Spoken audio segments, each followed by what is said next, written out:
अवधूत चिंतन श्री गुरुदेव दत्त श्री स्वामी समर्थ। नमस्कार भक्तांनो, बघा उद्या 21 जुलै 2024 उद्या या 2024 मधील अत्यंत महत्त्वाचा दिवस, कारण उद्या आहे आषाढ महिन्यातील सर्वात मोठी पौर्णिमा तिथी। प्रत्येक वर्षी आषाढ महिन्यात जी पौर्णिमा तिथी येते त्या पौर्णिमा तिथीला आपण गुरु पौर्णिमा साजरी करत असतो। हा दिवस गुरु आणि शिष्याच्या नात्यासाठी सर्वात महत्त्वाचा मानला जातो। गुरु पौर्णिमेचा दिवस हा गुरूंना प्रसन्न करण्यासाठी किंवा गुरूंसाठी समर्पित असतो। बघा, या दिवशी आपल्याला खास गुरूंच्या काही विशेष सेवा करायच्या असतात। आपलं गुरुबळ मजबूत करण्यासाठी काही विशेष उपाय करायचे असतात। खरं तर गुरु पौर्णिमेच्या बऱ्याचशा सेवा, बरेचसे उपाय मागच्या काही व्हिडिओमध्ये मी सांगितलेले आहेत। नेहमीच किंवा मागच्या 1-2 व्हिडिओला आलेल्या सारख्या ज्या कमेंट्स आहेत त्या म्हणजे उद्या रविवार आहे आणि गुरुपौर्णिमा आहे, केस धुतले तर चालतील का? उद्याच्या दिवशी आम्ही केस धुवावेत का? बघा, या सगळ्यात महत्त्वाच्या प्रश्नाचं उत्तर मी देणार आहे। जर केस धुतले तर काय होईल? केस धुवावेत का किंवा नाही धुवावेत, याबद्दल तुमच्या मनात असणारा जो प्रश्न आहे त्याचं योग्य उत्तर मी तुम्हाला आजच्या व्हिडिओमध्ये सांगणार आहे। शिवाय उद्याच्या दिवशी या एका पानाचा एक उपाय तुम्हाला करायचा आहे। उद्या पौर्णिमा तिथीला या झाडाचं एक पान तुम्हाला तुमच्या घरात आणायचं आहे। या झाडाचं पान जर तुम्ही तुमच्या घरात आणलं तर नक्कीच तुमच्या घरामध्ये अखंड गुरूंची कृपा राहील। तुमच्या घरातील वातावरण पूर्ण सकारात्मक होईल, मनातील इच्छा पूर्ण होईल आणि तुमच्या आयुष्यात नक्कीच चमत्कार होईल। उपाय अत्यंत महत्त्वाचा आहे। व्हिडिओमध्ये आज तुम्हाला सगळंच मी उद्याच्या दिवशी काय करावे काय नाही करावे सांगणार आहे। त्यासाठी व्हिडिओ स्किप न करता शेवटपर्यंत बघा आणि जे चॅनलवरती नवीन असतील त्यांनी लगेचच आपल्या चॅनलला सबस्क्राईब करा। सगळ्यात पहिली गोष्ट म्हणजे रविवार। बघा, रविवार असेल किंवा मग बुधवार असेल, शुक्रवार असेल, हे जे काही वार असतात ना, हे केस धुण्यासाठी अत्यंत शुभ मानले जातात।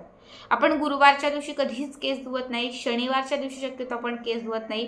असं म्हटलं जातं की गुरुवारच्या दिवशी केस धुतल्याने आपला गुरुग्रह खराब होतो आणि शनिवारच्या दिवशी केस धुतल्याने आपल्यापाठी शनीचा त्रास सुरू होतो।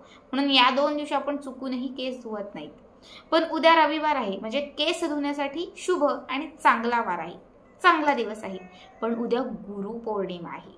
बघा, उद्या गुरुपौर्णिमा आहे आणि गुरुपौर्णिमेच्या दिवशी आपण केस धुवत नाहीत, कारण जर उद्याच्या दिवशी तुम्ही डोक्यावरून पाणी घेतलं तर आपला गुरुग्रह हा खराब होऊ शकतो, आपला गुरुग्रह हा निगेटिव्ह होऊ शकतो। आणि उद्याचा दिवस हा गुरुग्रह पॉझिटिव्ह करण्यासाठी, गुरुबळ मजबूत करण्यासाठी उद्याचा दिवस अत्यंत महत्त्वाचा आहे। त्यामुळे मी सगळ्यांना सांगेल की उद्याच्या दिवशी चुकूनही डोक्यावरून पाणी घेऊ नका, केस धुवू नका, ठीक आहे? तर वारानुसार बघितलं तर दिवस चांगला आहे कारण रविवार आहे, पण जर तिथीनुसार बघितलं तर केस धुण्यासाठी उद्याचा दिवस चांगला नाही। त्यामुळे उद्या कुणीही केस धुवायचं नाही, कारण उद्या सेवा बऱ्याचशा आपण गोष्टी करणार आहोत। उगाचच केस धुवून डोक्यावर पाणी घेऊन सकाळीच जर तुम्ही गुरु खराब केला तर दिवस अजिबातच चांगला जाणार नाही किंवा जे काही पुढे करणार आहात त्याचा तुम्हाला लाभ मिळणार नाही। अर्थातच जे लोक मानतात त्यांनी या गोष्टी पाळा, ज्या लोकांचा विश्वास नसेल की त्याचं काही नसतं तर त्याची इच्छा, ठीक आहे? आता त्याच्यानंतर बघा, उद्याच्या दिवशी तुम्हाला सकाळीच उठून उंबरठ्याला हळदीचं लेपन करायचंय, दारात एक सुंदर रांगोळी काढायची आहे, घर उद्याच्या दिवशी व्यवस्थित ठेवायचंय कारण उद्या गुरूंना प्रसन्न करणारा दिवस आहे। घरात वाटी धूप लावा, कापूर लावा, घरातील पूर्ण वातावरण जे आहे ते सुगंधित करा, तुळशी मातेची पूजा करा, त्याचबरोबर घरात श्रीयंत्र असेल तर त्याच्यावरती कुंकुमार्चन करा। शिवाय उद्याच्या दिवशी शुद्ध तुपाचा आणि तेलाचा असे 2 दिवे देवघरामध्ये लावा, समई लावा। आपल्या गुरूंना, आपण ज्या गुरूंना मानतो, आता आपण सगळे स्वामी भक्त स्वामींना मानतो, स्वामींची सुंदर पूजा करा, महाराजांना प्रसन्न करा किंवा महाराजांना आवडणाऱ्या ज्या काही गोष्टी आहेत त्या सगळ्या गोष्टी उद्या करा। नैवेद्यामध्ये न चुकता उद्या पुरणपोळी किंवा बेसनाचे लाडू आवर्जून करा। ह्या सगळ्याच गोष्टी करायच्या आहेत। त्यासोबत एक अत्यंत प्रभावी उपाय करायचा आहे, तो म्हणजे उद्या गुरुपौर्णिमेच्या दिवशी आपल्याला आपल्या घराच्या आजूबाजूला अवतीभोवती नर्सरीत जिथे आपल्याला मिळेल तिथून एक औदुंबराचं, ज्याला उंबर म्हणतो, उंबराचं पान आपल्या घरात आणायचं आहे। औदुंबर झाडाला कामधेनू असं म्हटलं जातं। या झाडावरती साक्षात आपल्या गुरूंचा, स्वामींचा वास आहे, दत्तगुरूंचा वास आहे, भगवान श्री विष्णू आणि माता लक्ष्मी यांचाही वास या औदुंबराच्या झाडावरती आहे।